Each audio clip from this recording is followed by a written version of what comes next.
to Him with all our heart, soul, and strength. Since it's all that I want. Jesus, there's nothing worth more than you. You're the reward. You are the price. Come and have in my whole life.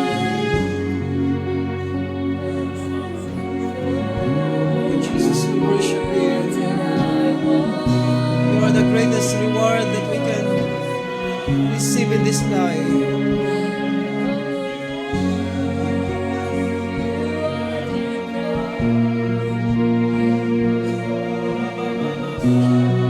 Oh, Jesus, we worship You.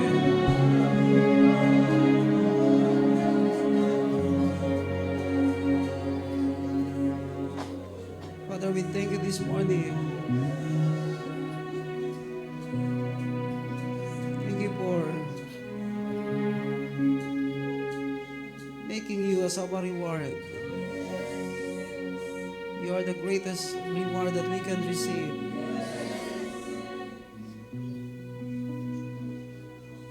The greatest treasure that we can have in our life.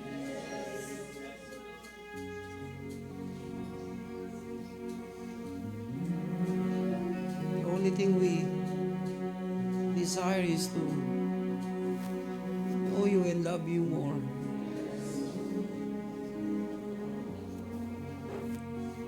Lord, that is the place that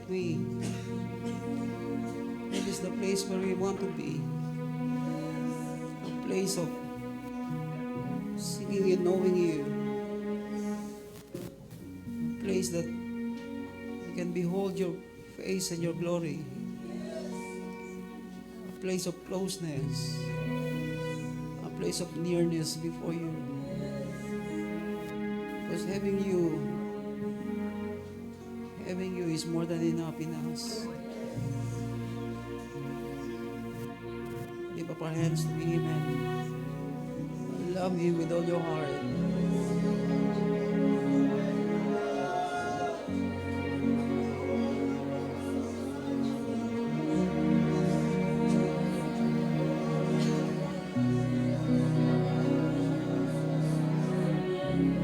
I tell you,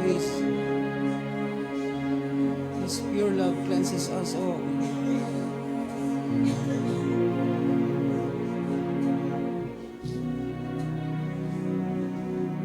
Oh, we thank You, Lord.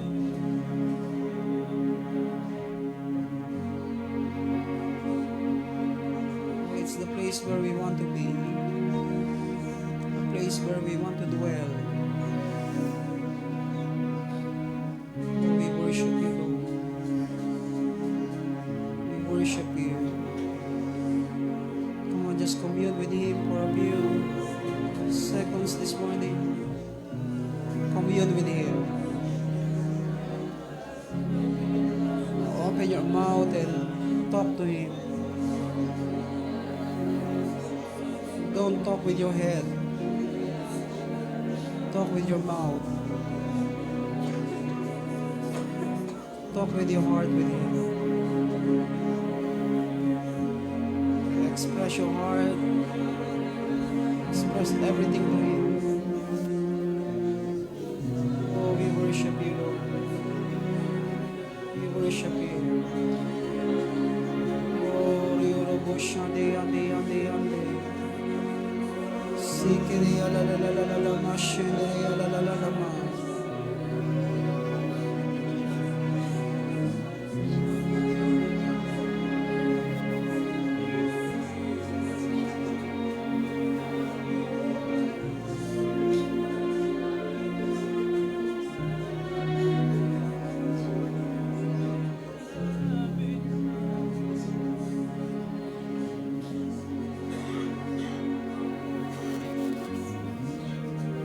The reason why He draws us closer and closer to Him, not because we are worthy of it. He draws us closer and closer to Him because He wants us to be changed more and more. wants us to cleanse by the purity of His love towards us.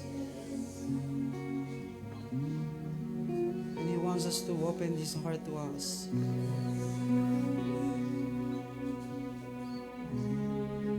Tell you, this is the place that we need to desire most in our life. A place of closeness and nearness to Him. Because this is the powerful place. I said this is the powerful place that we can stand where He is standing. We can look and see on the same perspective with Him. Oh Lord, this morning, we thank You for giving us this place to us.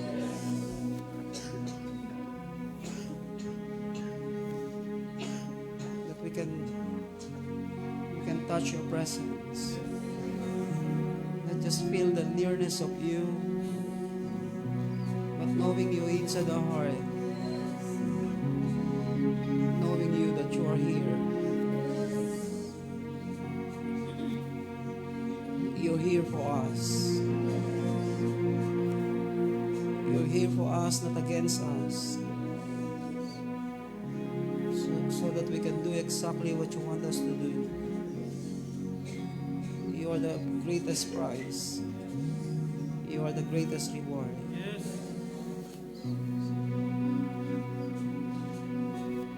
You are the pearl of a great price. That we can decide to leave everything behind for the sake of this pearl of a great price. We cannot exchange it to anything.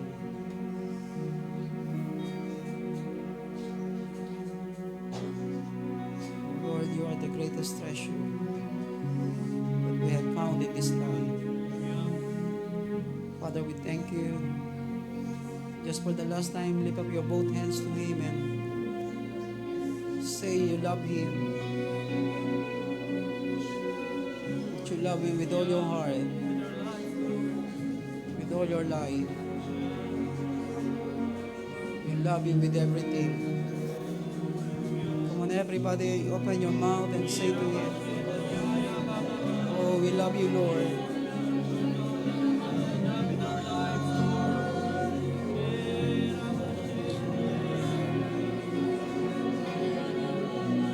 This is our place. A place God has given to us. A place that where we can express our love for Him.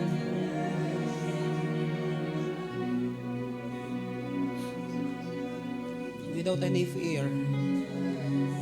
Without any doubt in our heart. Because we know He is with us. He is not against us. Thank You and we bless You, Lord. In Jesus' name, amen.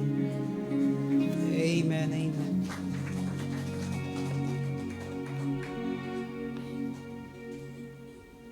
Hallelujah.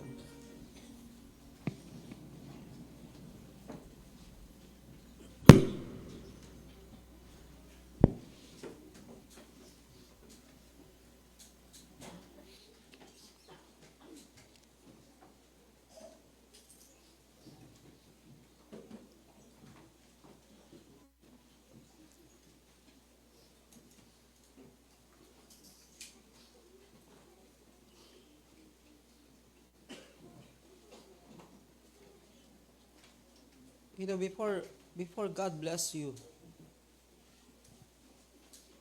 because definitely He will bless you. Amen. But before the things happen, God must be, our love for Him must be so strong.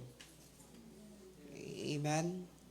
So that there's no amount of temptation, no amount of blessing that will move you out. Amen. From your pursuing, in your pursuing with Him. Open your Bible in the book of Acts chapter 1, Acts chapter 2.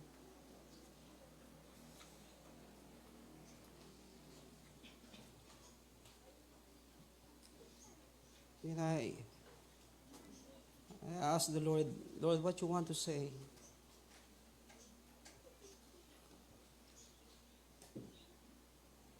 Then I fell into sleep. Because we arrived 1 a.m. 1:30, I don't know, 1:30. So I try my best not to fall into sleep. But I feel it's like my head will burst.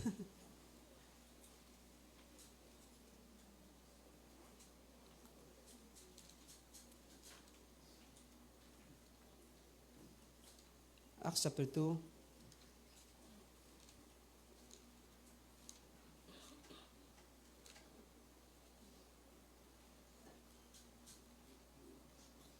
The Bible says, when the day of Pentecost had fully come, they were all together in one place. And suddenly there came from heaven a noise like a violent rushing wind, and it filled the whole house where they were sitting.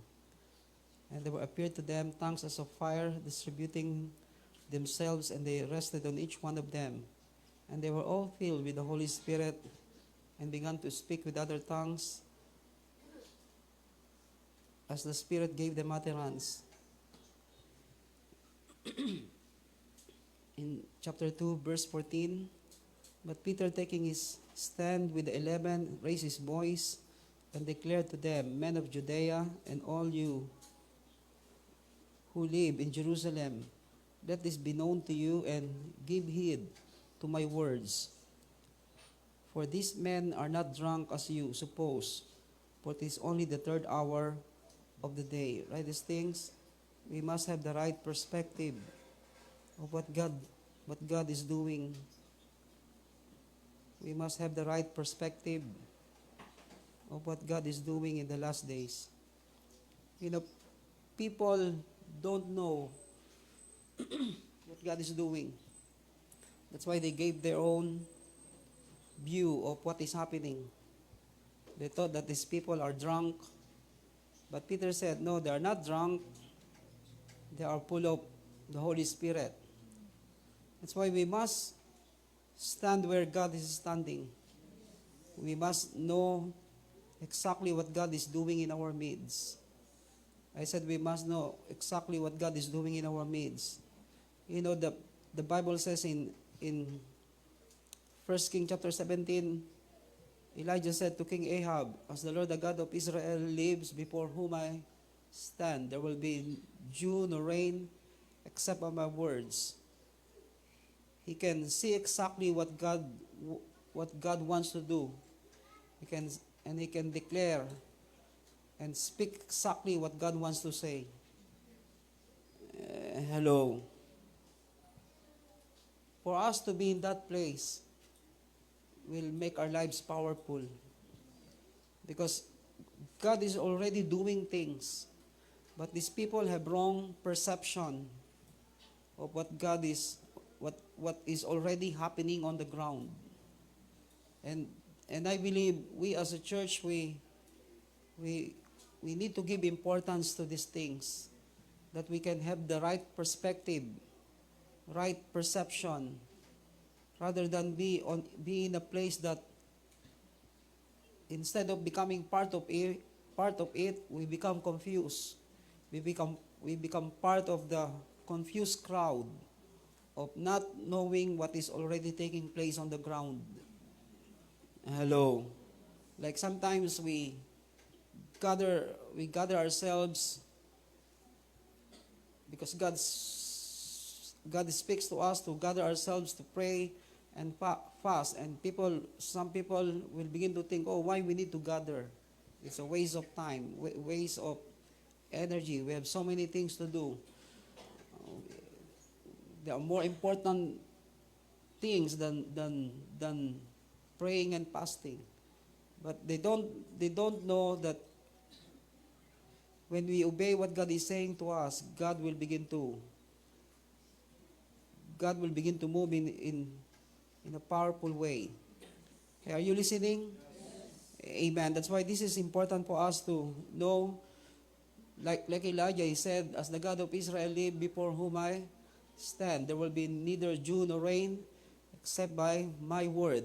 Not his word, but by my word. Why? Because he knew exactly what God wants to say.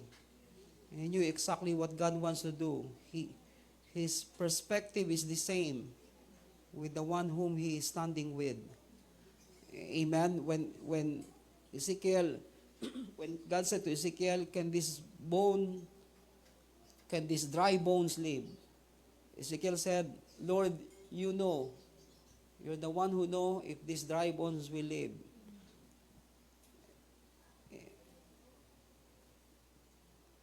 Ezekiel knew exactly that God can release life out of these dry bones. We must have that kind of ability that we can discern, we can read what is in the mind of God. We can read what is in the heart of God. Or else you will become confused, because in the last days so many things will happen. And some people, God is already moving in some places, and they become, instead of become part of it, they start to become part of the group of people who mock what God is doing. They become mockers. They become part of the confused crowd that not knowing what God is already doing on the ground. That's why the Bible says in verse 14 and 15, but Peter, taking his stand with the 11, raised his voice and declared to them, men of Judea and all you who live in Jerusalem, let this be known to you, and give heed to my words. For these men are not drunk as you suppose. Why? Because they have own perspective of what they are seeing. But the problem is their perception is wrong. Why? Because they are not standing where these people are standing. They are not in a place where these people are experiencing God in a powerful way. That heaven is already exploding in that place. And these people are filled with the Holy Spirit. Hello.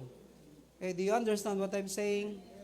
Especially we as God's people, because we will heard all kinds of things that will happen everywhere, especially in the last days. Hello. The Bible says there will be wars and rumors of wars. There will be earthquake. There will be all kinds of disasters everywhere. But what we must become sure, we must know exactly why God is doing all these things and why all these things are happening on the ground. Hello. Or else fear will grip into your heart. I said fear will grip into your heart. Then some people, they have all kinds of anxiety and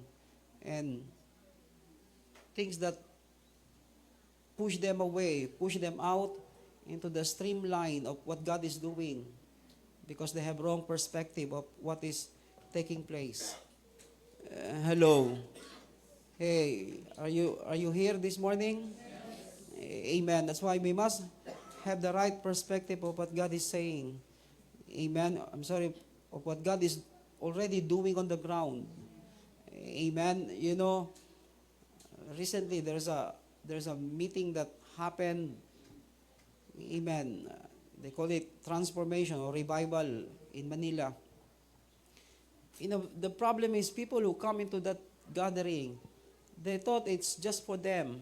No, it's not for you. When God begin to move, it's not for you. It's for somebody else. But they're always looking for personal word, personal prophecy, personal direction from God. I'm not saying it's wrong, but sometimes we because of our selfishness, God cannot move in a powerful way because people just take it to themselves because they are selfish. Hello, and they smell fish. Hello. Everything is about themselves. Lord, I want to receive a word. Who am I to you? What will be will be? I don't know. Kesera zera. Hello. What will happen to me in the coming days? Everything is about themselves. They are so concerned about themselves, but they have no concern about what God wants to do. Hello. That's why even revival is coming into the city. People, if there is a wrong people in that ground, still the revival will not take place. They will just inspire for a while, but after all those inspirational words and all the miracles that happen, then revival stops. Why? Because people have wrong perspective of what God is doing. Because when the Holy Spirit came into the upper room, it's not only to fill them and make them feel and speak with other tongues, but to touch nations that are around that upper room during that time. It's not for you. I said it's not for us. It's always for somebody else out there. It's always for the city out there. It's always for the nation out there. Hello. Amen. That's why even the Bible in the book of Acts almost died because the first apostles, they don't want to move out from Jerusalem because of fear of persecution. But the Bible said that some of them went out and preached not only to the Jews but also to the Gentiles. Hello, imagine, because of fear, because of being selfish, they don't want to go out from Jerusalem. This is dangerous because I believe 100%, 150%, God is already moving.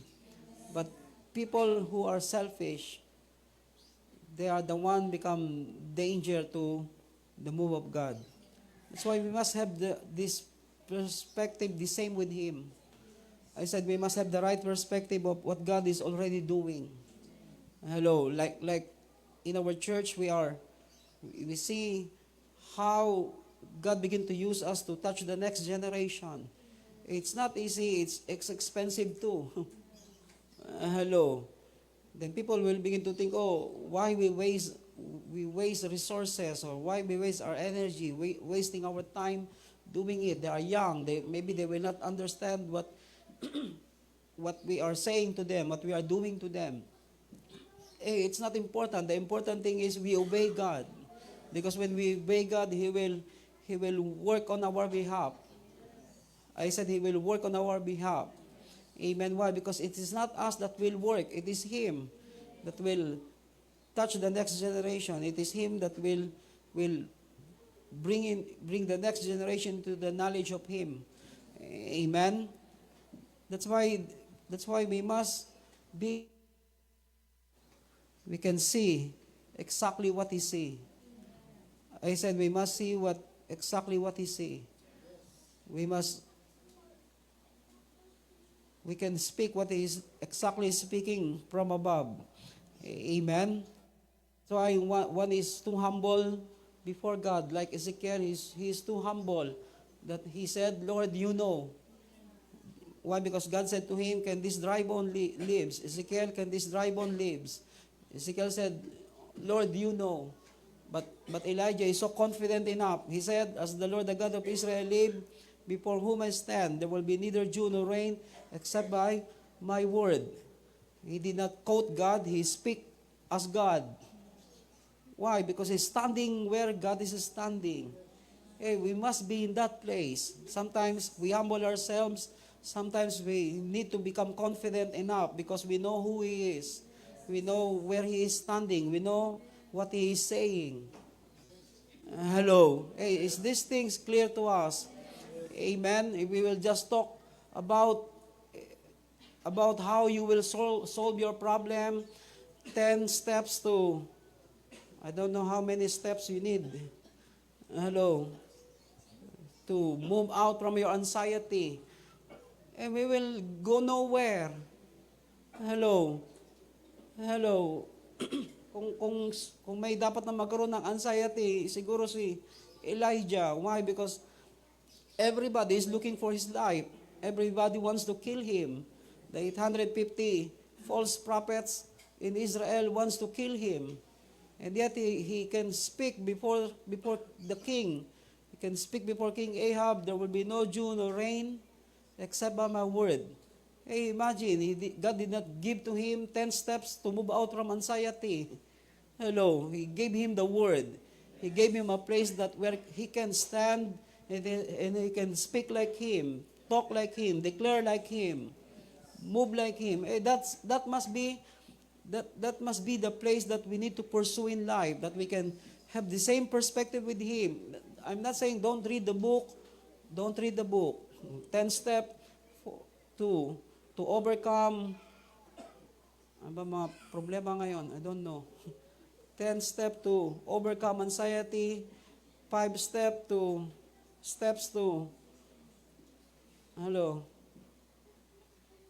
ba uso ngayon? Depression. Hello. Are you still depressed? Hello. I'm not saying those words are not real. Those experiences are not real. That's not what I have said. But we need to go up to a higher place. Oh, I am depressed. I almost said obese. No, obsessed. No. I'm sorry. Yeah, Lord, I am. Lord, I am depressed. I'm not saying it's not true. Many people are depressed. I know. Hello, but if we will just keep talking about your problem, then we will not get over with it. Kaya di ba hanggang ngayon, hindi makamove on yung iba sa pagkain sa nagkarlan. Joke lang. Pagpunta namin ng Bulacan, yun pa rin yung usapan. Tilyo, kailan kayo makaka-move on? Sabi ko, move on din pag may time.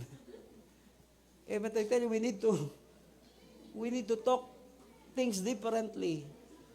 And we need to see things in a different way, or else every problem we go through, you feel depressed, you feel oppressed by the devil. Hey, they live in a difficult situation.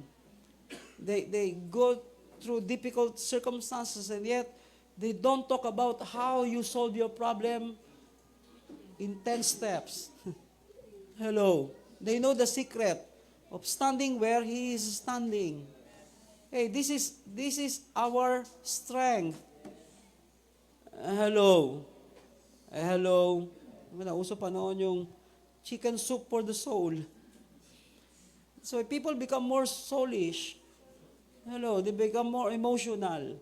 If you touch their emotion, they feel they are inspired. But the truth is, they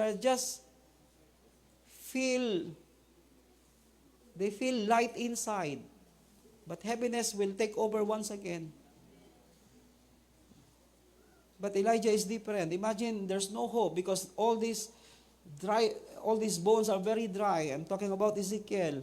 It's like there's no hope. There's no future. And yet God challenged him and said to him, can these dry bones live? And Ezekiel said, Lord, you know. Not because Ezekiel doesn't know, but he knew exactly that God can do the impossible.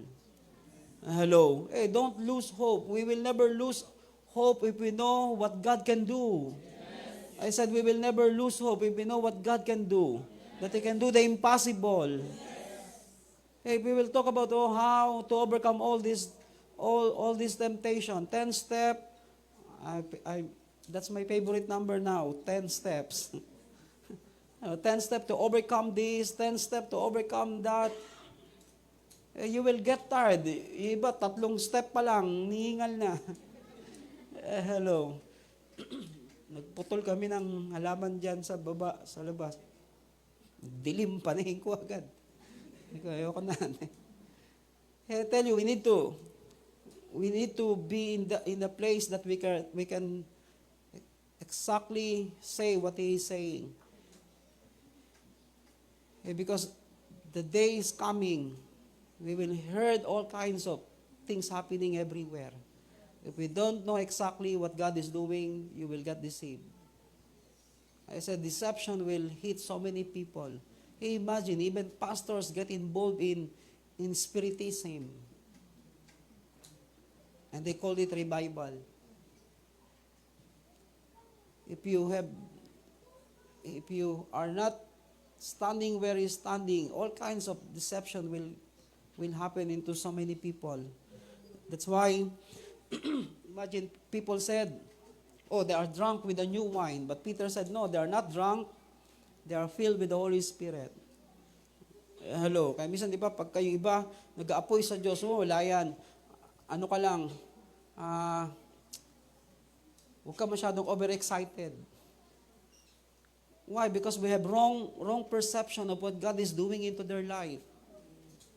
Then we give our own opinion of what they are doing. Instead of knowing exactly what God is doing into the lives of the people.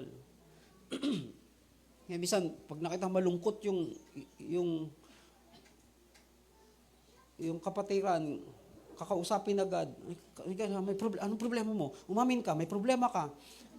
No. You don't know what God is doing in the inside of their life. Don't immediately jump on the scene. You must hear God first. Hello, sometimes you just need to let God do His own thing. Not immediately putting our hands on everything. Sometimes the more you put your hand on so many things, the more it becomes more worse. Hello. That's why some of the people said to Jesus, oh, your best friend died. I'm talking about Lazarus. Hello. He said, no, he's not dead. He's just sleeping. Oh, he's already 3 days on the grave. No, it's okay. We will wake him up. Hello. Not immediately running into the scene and, Lazarus, come forth. Hello. Hey, we must know exactly how God wants to do it. Hello. We must have the right perspective of what God is doing in the last days. Because in the last days, all kinds of manifestation will take place. Right, these things we must know. We must know what God is saying to what is happening. The first is having the right perspective of what God is doing. The second thing is we must know what God is saying to what is happening.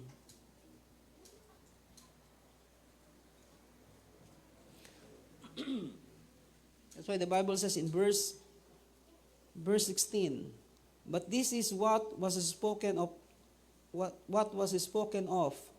through the prophet Joel. And we must know what God is saying to what is happening. Or else we always give our opinion. Sa palagay ko, ito yan eh. Hello, yan yung palagay mo. But we must know exactly what God is saying. Hindi ka mapalagay. Hello, hindi ako mapalagay eh. Kaya sa palagay ko, ito talaga yan. No. But Peter knew exactly what God is saying. That this is what was spoken through the prophet Joel. Even that in the last days, I will pour out my Spirit on all flesh. Hey, imagine, if we, as God's people, know exactly what God is saying to what is happening, we will not be deceived. I said we will not be deceived. We will not be confused. I said we will not be confused. Amen? Because God will allow all kinds of things to take place everywhere in the last days. Even some evil spirits will manifest. And some people, they start to believe it. And all kinds of gathering will happen and revival place. But some people will mock it. But God is already doing great things everywhere. Number 3, I said to him, Lord, what you want to say? Number 3, God will move, not exclusive, but inclusive. God will move not exclusive, but inclusive. Meaning, in the last days, God will not be limited. I said, God will not be limited. God will not be limited by gender. God will not be limited by age. God will not be limited by place. The Bible says, in the last days, I will pour out my Spirit in all mankind. In some translation, they said, I will pour out my Spirit on all mankind. Meaning, where God will begin to move, regardless of their gender. I'm not saying LGBTQ plus A, B, C, D. Why? Because the Bible is very clear. I will pour out my Spirit on all mankind. Your sons and daughters will prophesy. There's no in between. Only sons and daughters, male and female servants. Hello. Why? Because God knew exactly, God is specific in people whom He will choose. Do you believe God is specific?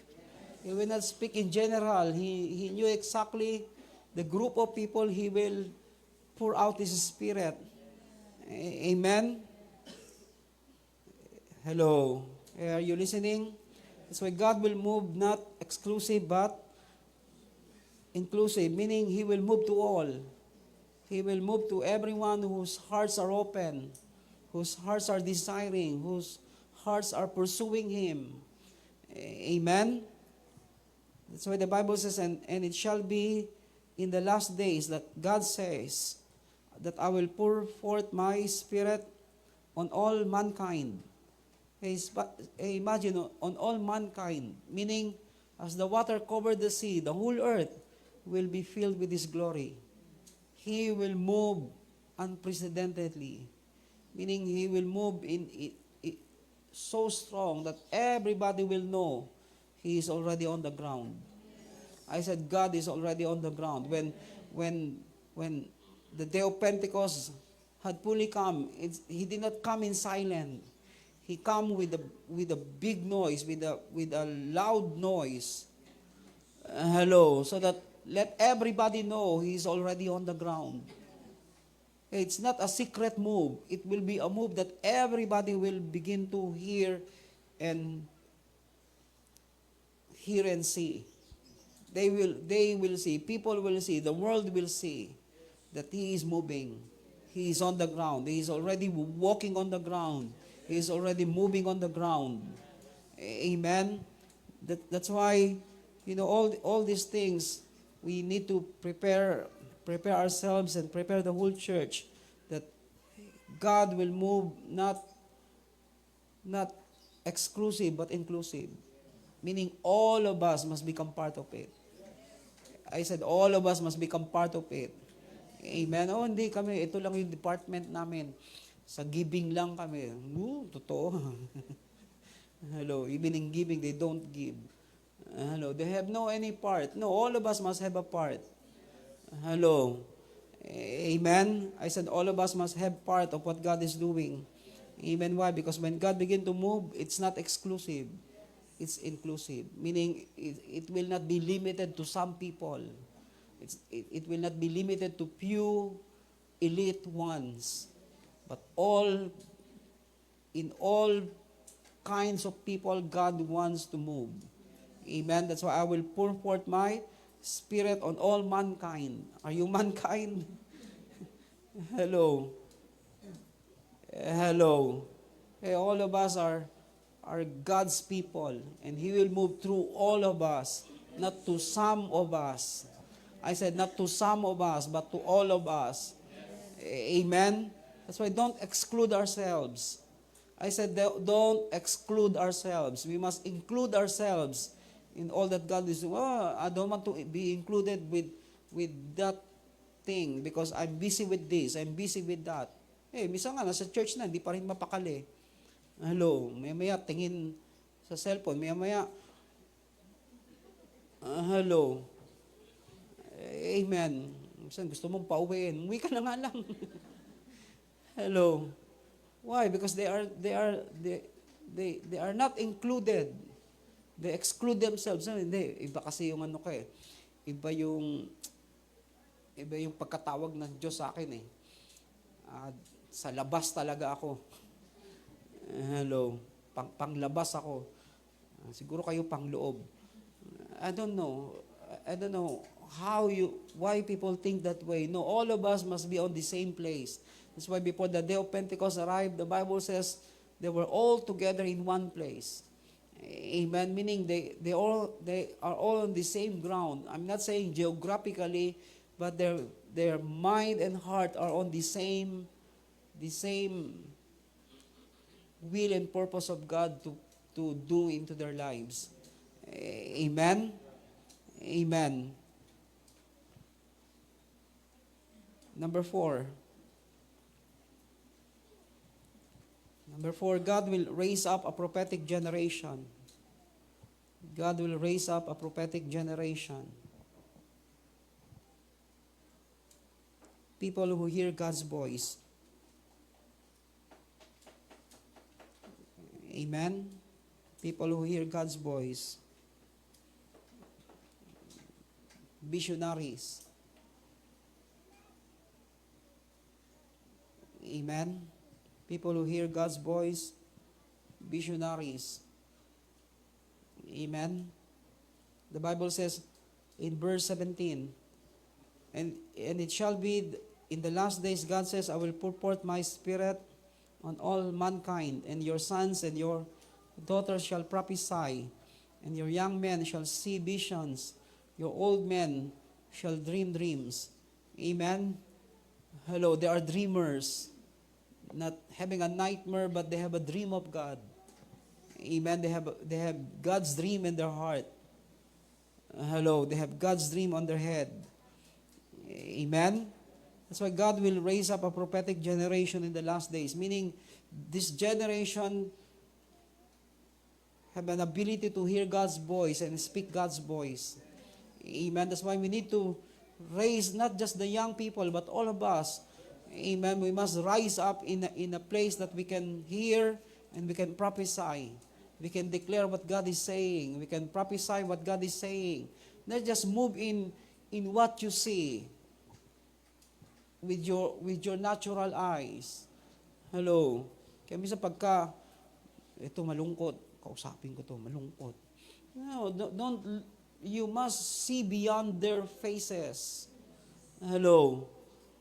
Hello. Iba, malungkot lang dahil gutom lang, wala talagang problema. Hello. Hello. Some people are like that. They are like Eli, that they thought, oh, this woman are a drunkard woman. No, she has an anguish of soul. She is in anguish of soul that she wants to have a child. Hey, we must discern. I said we must discern. We must be able to hear what God is saying concerning the lives of the people around us, and we can prophesy to them. We can speak God's word to them. Hello. Why? Because in the last days I will pour out my spirit on all mankind, and your sons and your daughters will prophesy. Meaning God will raise up a prophetic generation. Are we part of that prophetic generation? Yes. Hey, it's not about young people. It's about a generation composed of young, old, hello, sons, daughters, bondservant. And they are a community of people, a group of people who hear God's voice, a group of people, a company of people who see visions, who carry dreams into their heart. Hey, that's the church that God is raising up in the last days. Amen. People who have dreams, people who have vision, people who hear God's voice, people who speak God's word, speak God's voice to the people around them. Why? Because in the last days I will pour forth my spirit on all mankind. Your sons and your daughters will prophesy. Your young men shall see visions. That's why young, old, men, women, hello, all of them are included. into what God will do in the last days. Amen. They are visionaries. They are dreamers. Amen. They carry the dreams of God into their heart. Amen. That's why we need to train ourselves, especially in hearing the voice of God and how we can speak it into the people around us. Amen. Are we prophetic generation? I said, are we prophetic generation? The problem with not only with the young people, but also with the old people. Isa naman, yung mga matatanda, matanda na kami, hindi na kami pwede dyan. Yung mga bata naman, marami kaming ginagawa. Wala kang paglagyan, walang paglagyan ng Diyos. Hello, busy kami sa school. Hello, wala pa kaming panahon dyan. Saka na, kapag free na kami. But they don't realize all the things that they have is because of what God is doing to them. So that at the end of the day, they can do God's will freely. Hello. Amen. Hey, God did not send you to school to be bound with it. God gave you education so that one day you can do God's will freely. Hello. But every time God gave us something, we bound ourselves with it. We choose to bind ourselves with it. We become a slave of what God wants. We become a slave of what God gave to us. Instead of using it so that we can do exactly His will and His purpose upon us. Amen? That's why God will raise up a prophetic generation, meaning people who hear God's voice, visionaries, amen, dreamers of God. Amen? Number 5, the Bible says, young, old, sons, daughters, and bondservants. Amen? This is the category of people God will pour His Spirit in the last days. Meaning, young, meaning they are vibrant people. Are you vibrant? Yung iba, bata-bata pa, mukha ng tuyo. Hello. Laging nakayuko, sa church lang naman, pero pag nasa school, alam mo nakawalang baka. Hello. Yung iba, pagdating sa church, alam mo talaga tahimik na tahimik. Kamusta ka? Pero pag nasa school yan, hello. Hello, pag nasa church, kala mo talagang hindi makakilos, tahimik. Pag nasa trabaho nila yan, hello, yan yung laging bumabangka. Hello, pag nasa church, tulala. Pero pag nasa trabaho nila yan, yung lagi ang bida.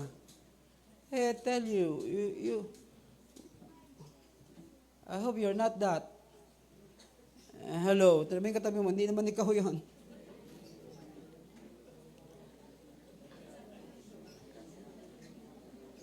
You know, we're not boasting ourselves.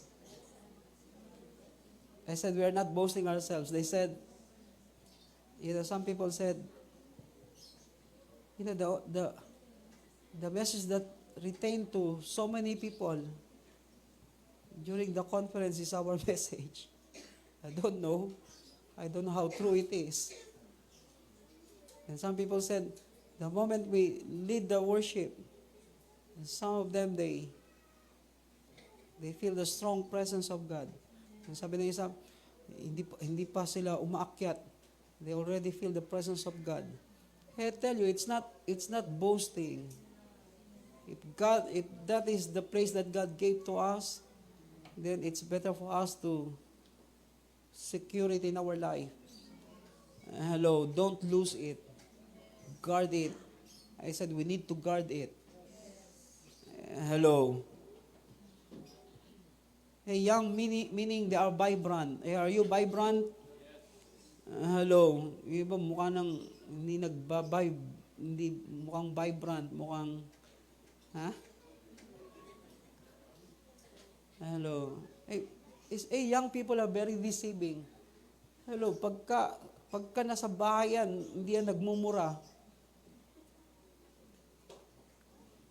Pag nasa labas yan, talagang, hello. They speak all kinds of words to everyone, to anyone. Patahimik kayo. Pag sa church, talagang bait niya, hallelujah. Pag sa school, hindi mo malam kung nag-iibang anyo. Hello. Transformer. Hello. Truck sa umaga. Monster sa gabi. I tell you, we need to guard one another. Sometimes, I said to one pastor while we are traveling, I thought we are more, sabi ko, tingin ko parang mas mahigpit kami kaysa sa iba. Then one said, no, hindi kayo mahigpit. You just know how to say it in a right way. And sometimes it's not, di ba, hindi yung higpit, but how you address people in the right way, that they will be delivered, they will be changed. Amen. Because sometimes when you look at some people in some churches, parang ganun sila kalaya. Sometimes because of, I don't know, maybe mishandling. I'm not saying we are good to others, but if we can become part of the prophetic generation, that we can speak exactly what God is saying, then we can easily change people's lives. I said we can easily change people's lives. That's why the Bible says, I will pour out my spirit upon all flesh. Your sons and daughters will prophesy. Your young men, amen, meaning you young people, you must become vibrant. Hello. Amen. Mukhang laging malungkot. Sa church lang naman. Hello. Pag sa school talagang laging bangka. Bida-bida ba? Hindi, joke lang. Ha? Jollibee, masigla. Bida ang saya. Hello. Hey, old men, meaning we are matured. Hello. Old man is not having a gray hair or white hair, meaning we enter into maturity. Why? Because God will not move to immature people. Hello. That's why the Bible says you young men, meaning people who are vibrant, people who are inspired inside. Hey, are you inspired inside? Hindi laging mukhang malungkot, laging may kalungkutan sa loob. Hey, are you inspired inside? Hey, inspired ba kayo sa loob nyo? Hindi ko, sino nag-inspired sa inyo? Inspired talaga ako kung nakikita ko siya. Tuktukan ko kayo sa ulo kaya. I tell you, we need to be inspired from within. We need to be stirred from within. Amen? I said we need to be stirred from within. We must become a vibrant young man, young woman. We must become matured ones. Hello. I said we must become matured ones.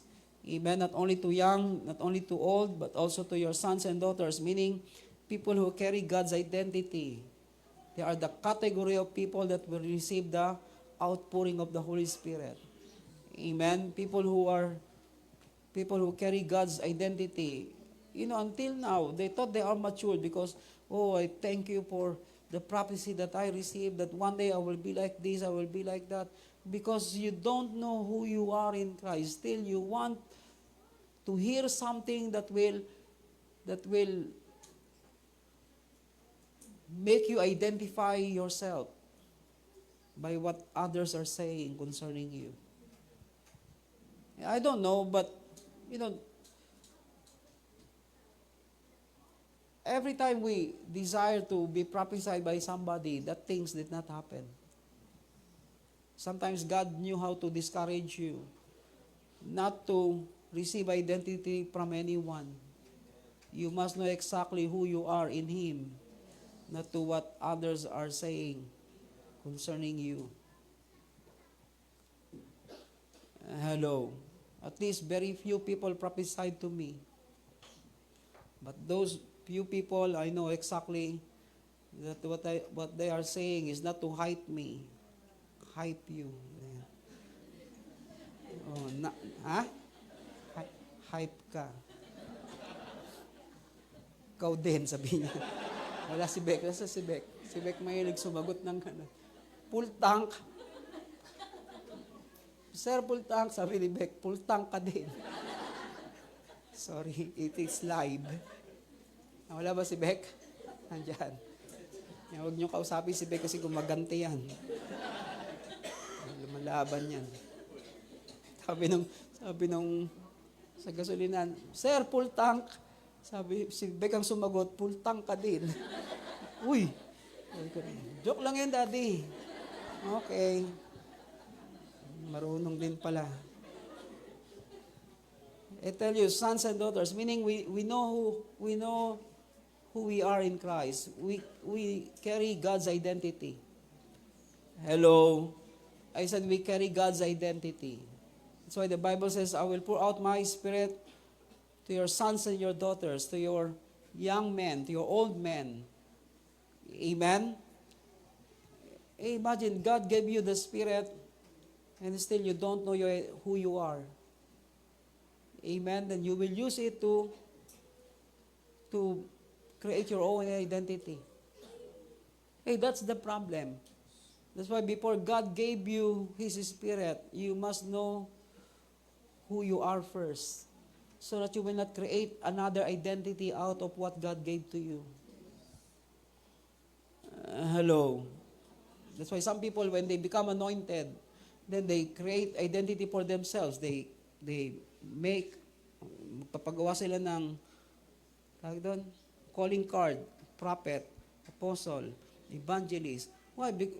Why? Because the anointing that they receive, they use it to create new identity for themselves.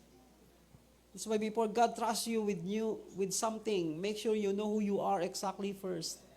Or else you will have different identity. It depends on what is happening around you.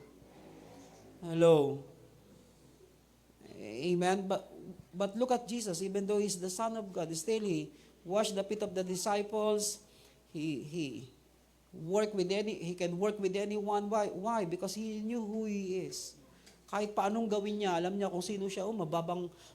Nakakababa to ng dignidad. Dapat di ko na ito ginagawa. Ibang born again ganun. Matagal na ako sa church, dapat di ko na ito ginagawa. Nakakababa na ito ng dignidad ko. No, it will not change who you are. What you do will not change who you are. Hello, because you are who you are, regardless of what you do. Hey, look at Jesus. He is the Son of God. He is the King of Kings and Lord of Lords. Hello, He feed 5,000. He feed 7,000. And yet He washed the feet of His disciples. It changed His identity? No. It is He who He is. Amen? Amen. Are you listening? That's why sons and daughters, meaning people who carry God's identity, and bondservant, meaning people who serve God wholeheartedly. Okay, they are bondslave, they are bondservant. The Bible says, even to your bondservant, I will pour forth my Spirit in the last days. Are you following? Yes. I said, are you following? Yes. Even the Bible says, even on my bondslaves, both men and women, I will in those days pour forth of my Spirit, and they shall prophesy too. Amen? Imagine, if we serve God faithfully, wholeheartedly, God will speak to us. We will become part of this prophetic generation. I said we will become part of this prophetic generation. Number 6.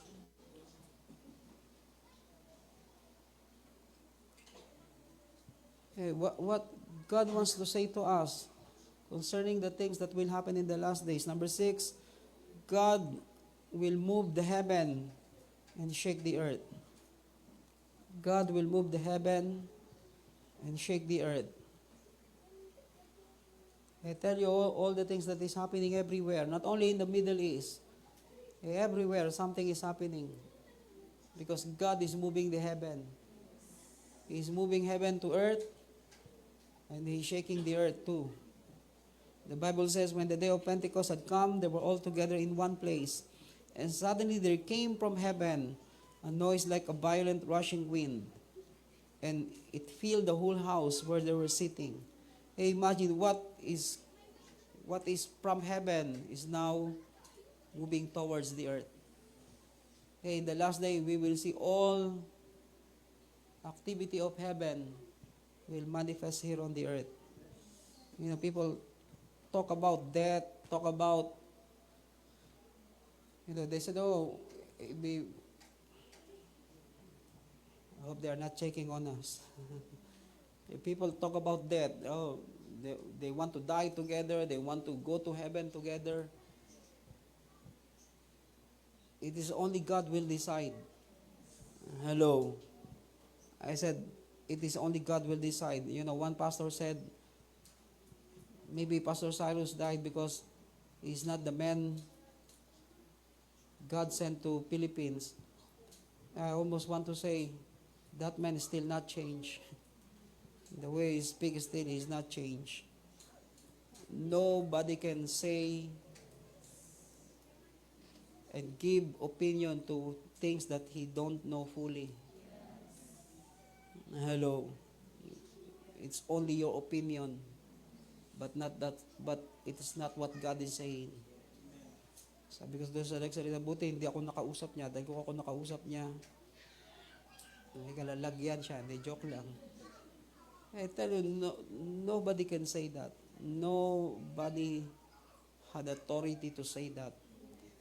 Because only in heaven we will know exactly the reason why some depart early, some are still here, some died very young, some died very old, some died even before they were born.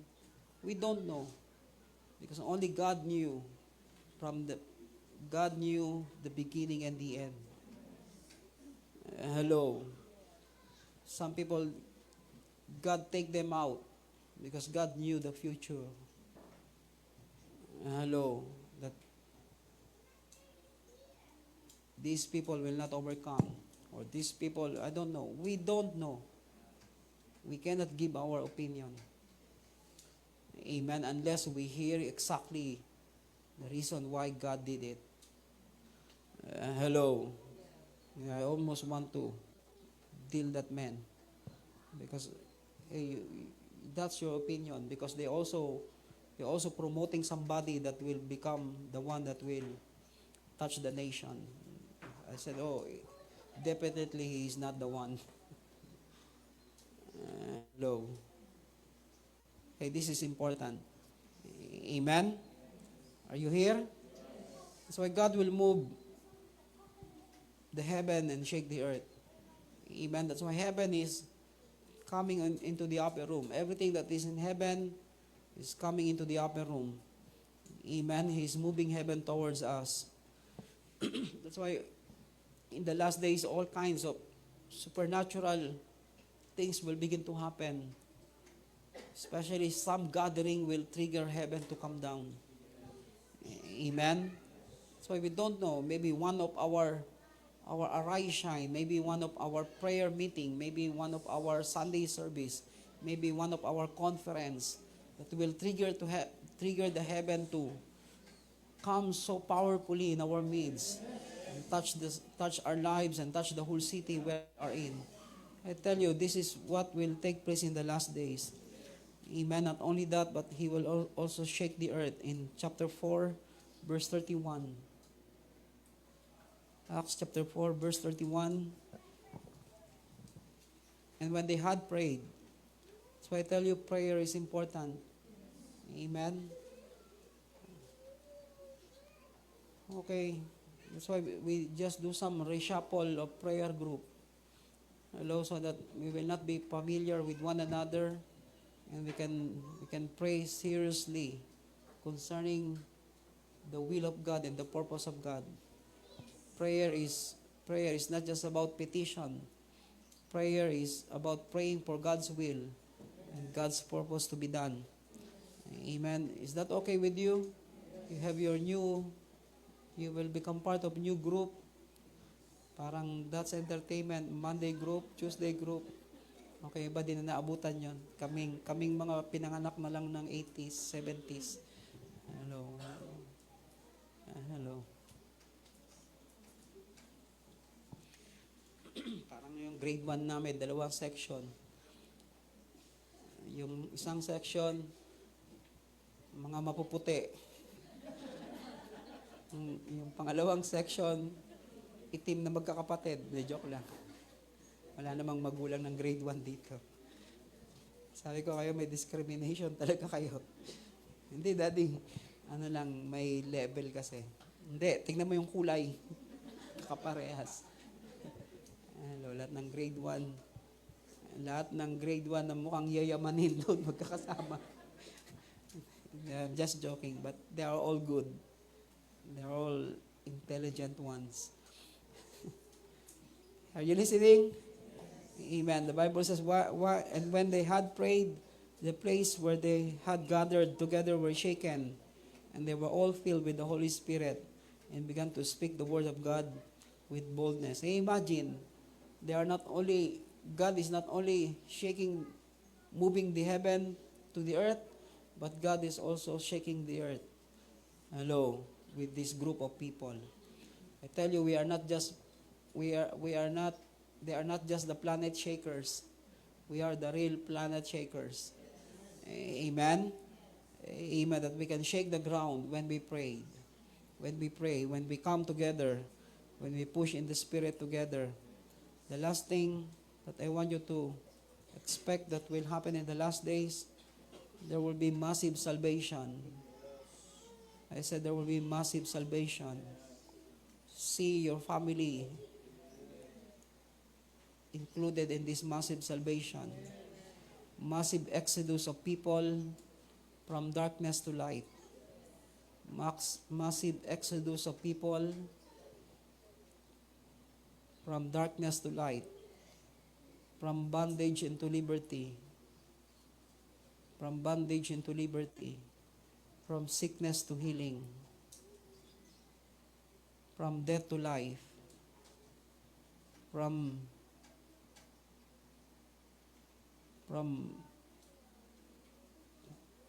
poor into prosperity. From in need into prosperity. Great harvest of soul will be added into the kingdom of God. Great harvest of soul will be added into the kingdom of God. I tell you, revival will be in the land. You know, when we talk to Papa about the presentation 2 years ago, he said, hey, can your group do something like revival in the land? Then, I don't know, maybe 2 days ago, I remember mo, you know, I hear the same voice again. Because I am asking him, Lord, what's next? Not because I want to change the title of all our conference. But I hear it so clear. Revival in the land. Everywhere we go, we will bring revival in the land. Amen. So we will hear all these things again. There will be revival here, revival there, revival everywhere. Quack, quack here, quack, quack there, quack anywhere, quack, quack. Old MacDonald had a farm. Huh? Oink, oink here, oink, oink there, oink, oink anywhere, everywhere. Old MacDonald had a farm. Hiya, hiya. I tell you, God will move everywhere. But that everywhere is not a scattered move. It's a consolidated move.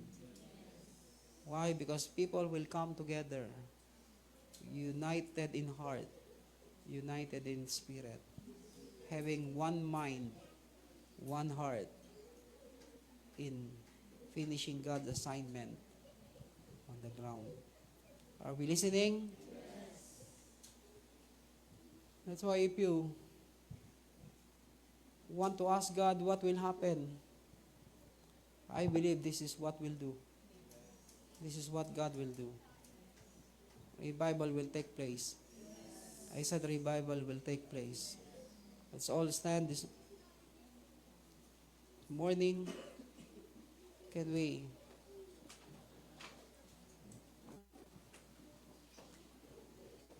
Okay, let's have our communion.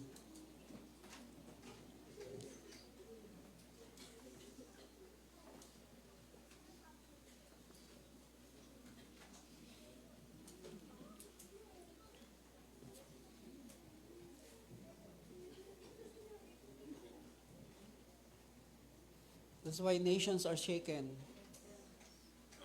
I said nations are shaken. You know, in just one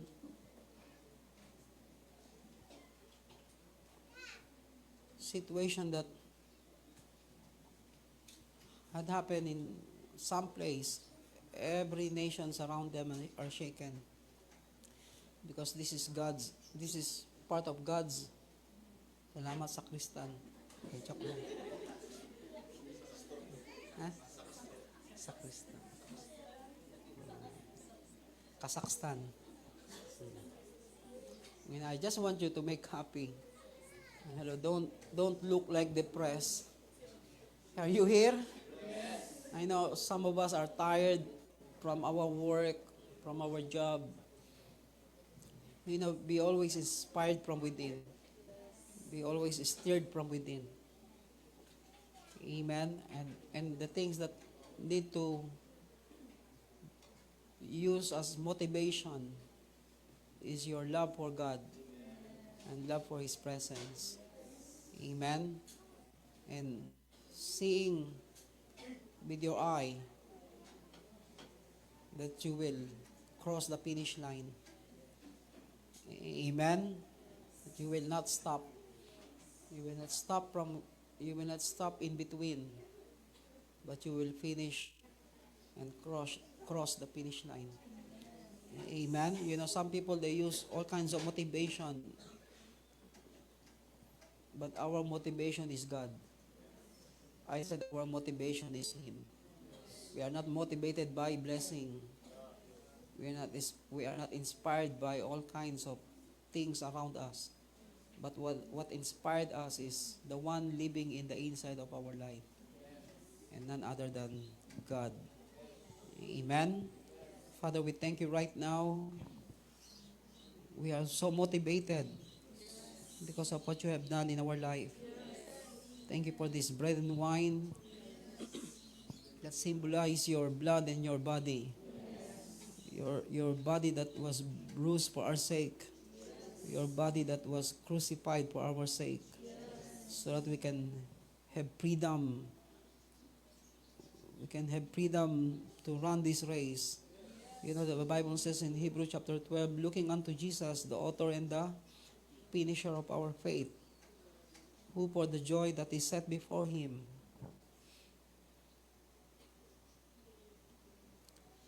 fixing our eyes on Jesus, the author and the perfecter of faith, who for the joy set before Him endured the cross, despising the shame, and has sat down at the right hand of the throne of God.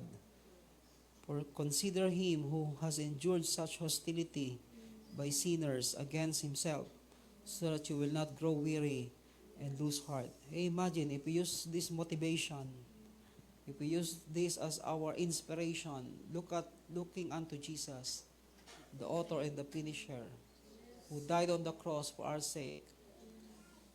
He overcome all the shame and the mockery of men, because He sees us that one day we will rise. He sees us that we will become His inheritance, and He is our inheritance too. Amen. Can we use Him as our motivation, our inspiration? He is the best motivation that we can have in our life, the best inspiration, because He is the perfecter of our faith. Amen. Father, we thank you. Bless this bread and wine as we partake this communion this morning, this afternoon. Those who need healing will receive healing. Those who need strength will be strengthened. Those who need miracle will experience the miracle power of God and the resurrected power of Christ. And thank you, Lord God, for your blood that was shed for us, so that we can be where you want us to be. We know we cannot be where we are right now without the shedding of your blood, and we cannot be where you want us to be without your blood that was being shed for each one of us. Thank you, Lord God, that this blood will also provide protection to each one of us, that the blood of protection will be always upon each one of us and into our family. Thank you for protecting us into all that we do for you and all that we do for the generation to come. We bless you in Jesus' name. Amen.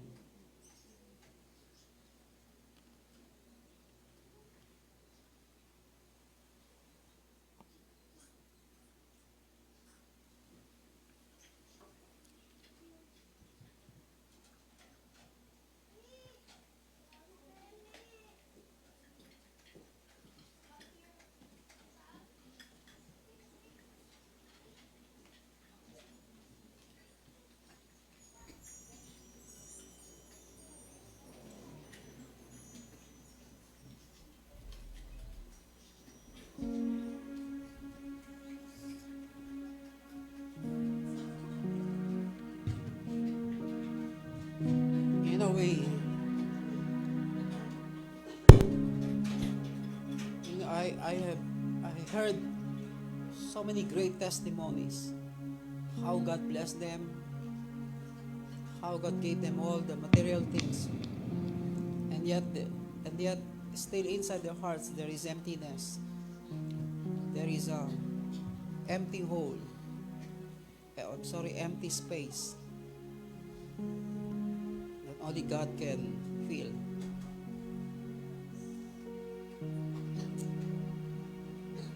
You know why? Because only God can satisfy the hearts of men. Education will not satisfy you. Or your work will not satisfy you. Money will not satisfy you. Position will not satisfy you. Men or women will not satisfy you.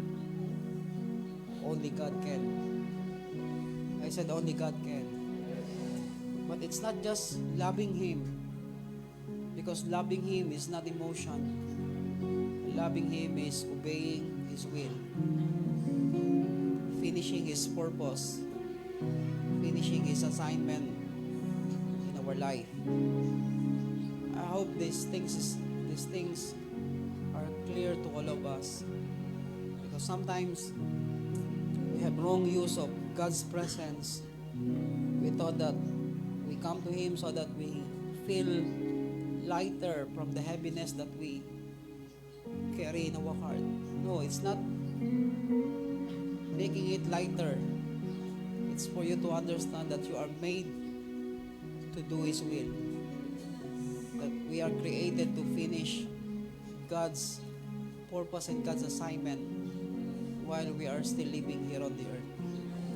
You know, what happened to Pastor Cyrus is still like, we don't know. It's like suddenly, it's like Elijah suddenly disappeared. Maybe God throw him in some mountains, hide him in some caves.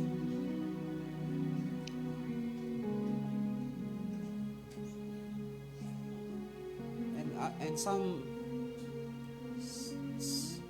sons of the prophet said to Elijah, maybe we can send strong people to look for him.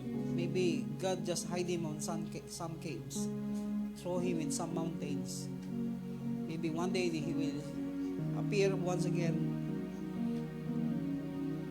Still, those kind of scripture are running around my mind.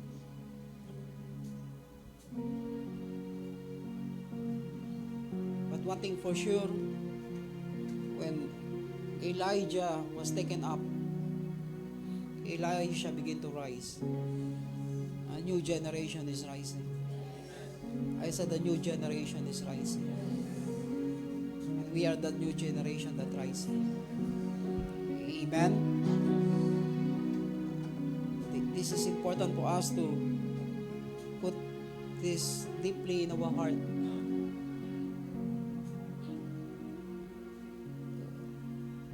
He is paving the way, so the whole new generation will take this nation for Christ. It is not for just one man, it's for all of us. Amen. And I'm still thinking of it, but one thing we know, when somebody is taken up, somebody will rise up stronger. Amen. Because the devil is so he's so foolish. He thought that if he can destroy one, he can destroy easily the next generation. They don't realize that. I remember the story of my mother. When we are very young, sabi ni Pagong Kayunggoy, hindi naman kayo yung unggoy. Sabi ni Pagong Kayunggoy, pag ako pinatay mo, dadami ako.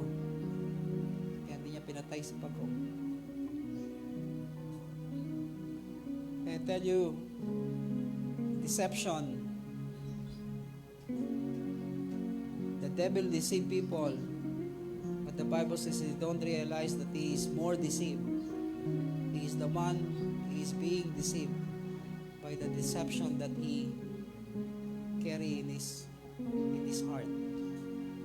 That's why I believe this is our time to think about this thing. I will rise. Will rise. Amen. Take our place in history. I said we will take our place in history. Maybe we are not rich, we are not millionaire, we only have air. But in our hearts,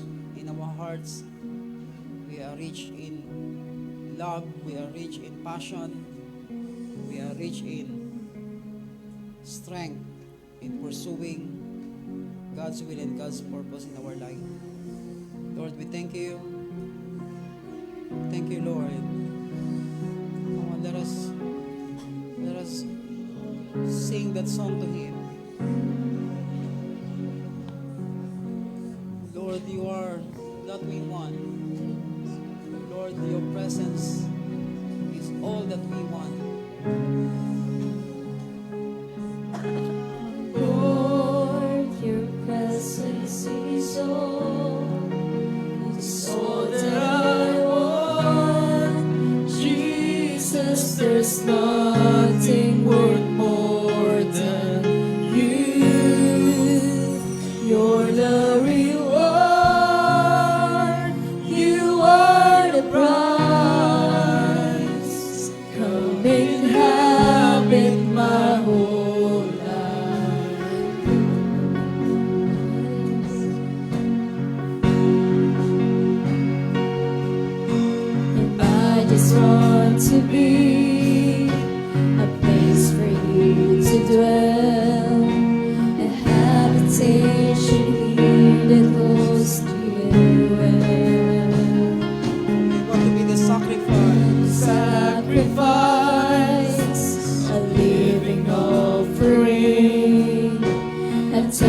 consecrated for my King.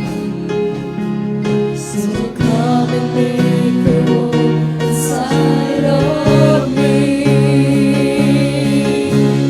Oh, your presence is all that I want.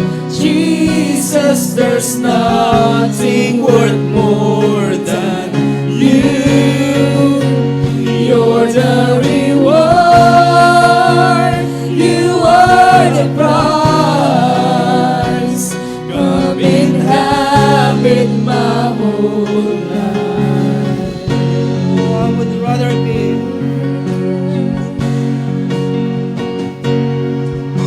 And I would rather be a servant in your house than build and rule a kingdom for myself. I focus on my days to seek and see your face. I'll give my life if you're what I receive. because I want 'Cause I was made to burn for this one day. Oh Lord, your presence is all. It's all that I want.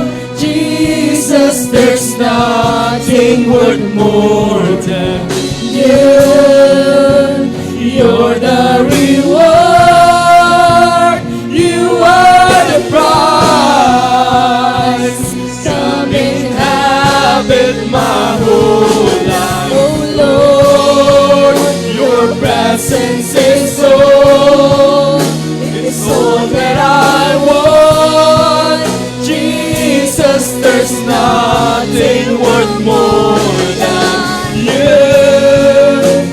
You're the reward, you are the prize. Come inhabit my whole life. Oh Lord, your presence is all. It's all that I want. Jesus, there's nothing worth more than you. You're the reward, you are the prize.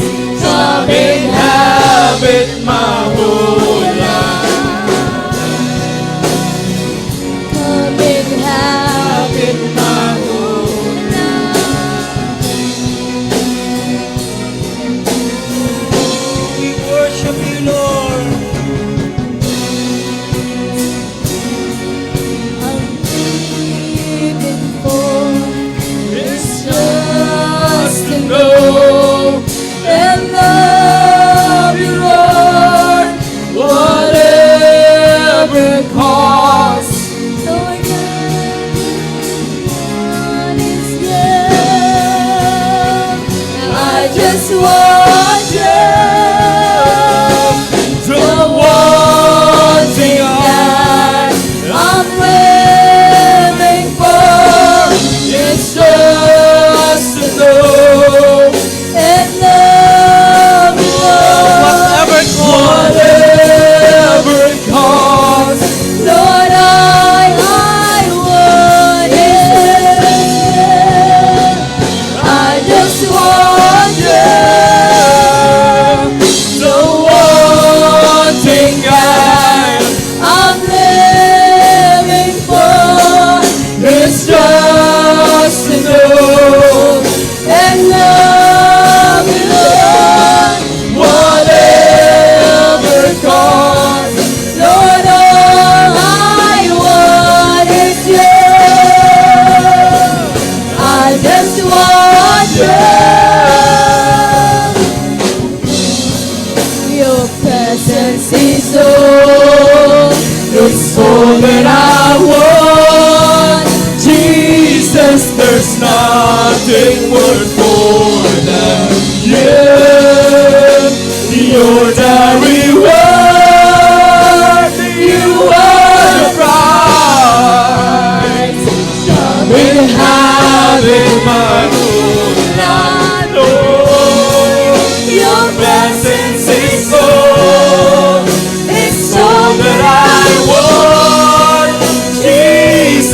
there's nothing worth more than you. You're the reward. You are the prize. Come in heaven, say to the Lord, your presence is all. It's all that I want. Jesus, there's nothing worth more than you. You're the reward. You are the prize. Come in heaven, get tired singing to you, Lord. Your presence is all. It's all that I want. Jesus, there's nothing worth more than you. You're the reward. You are the prize. Come in heaven, we worship you, Lord. Your presence is all. It's all that I want. Jesus, there's nothing wrong more than you. You're the reward. You are the prize. Come in heaven, my whole life. Come in heaven, my whole life. Come in heaven, my whole life. Come in heaven, my whole life. Come in heaven, my whole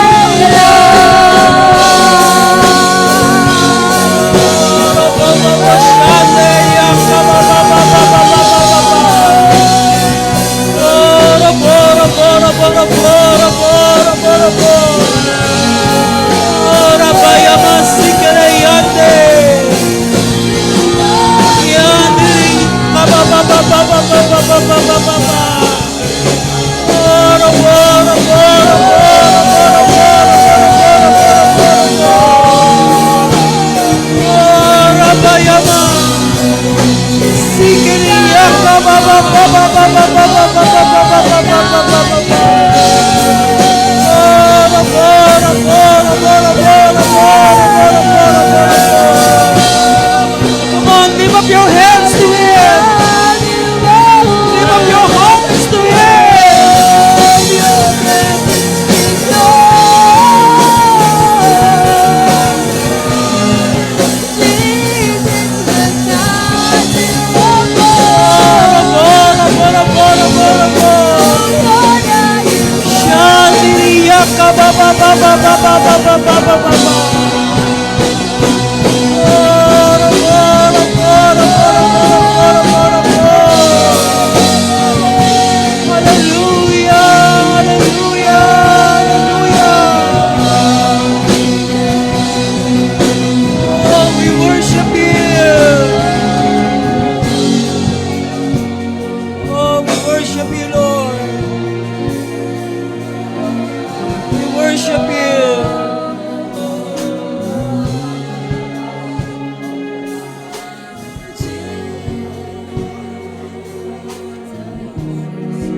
I tell you, your passion for Him is what will sustain you.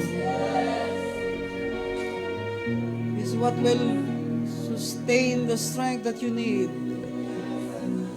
so that you can cross. Don't lose that passion for Him. Don't lose that passion for His presence. Don't lose that passion of pursuing Him, running towards Him, even in times of weakness.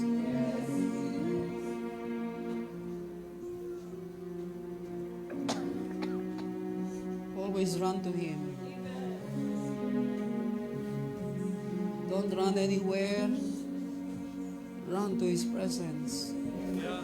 Run to His arms open wide. Because He is our strength.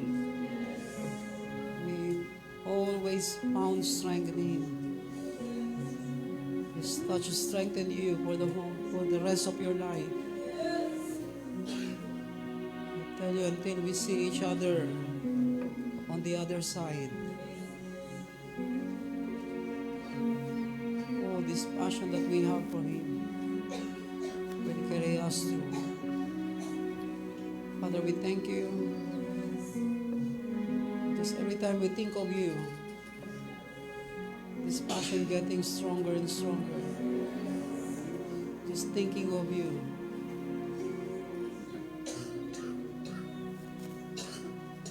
Oh, we thank you, Lord. Father, bless your people. Bless all the works of their hands. Protect their family. Protect each one of us. In the name of Jesus. Amen. Amen. Amen. Okay, announcement. July 26, we will have a joint fellowship in Bulacan. Ba lugar yun? Kalumpit. Kalumpit ba? Kalumpit, Bulacan. Tagal pa naman. Then we will have a rise and shine August 2 sa Area E. Area E, San Antonio de Padua. Amen. Any more announcement?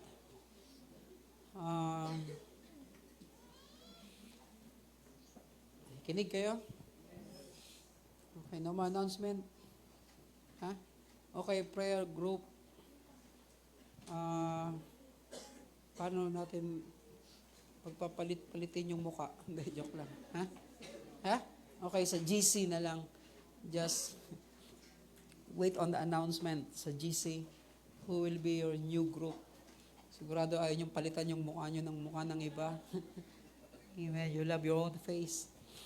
Amen. But we're praying for it so that, amen, we remove some familiarity and you can pray more seriously. Amen. Hello, parang galit kayo sa sinabi ko. Okay, God bless you. Greet one another and bless one another in the Lord.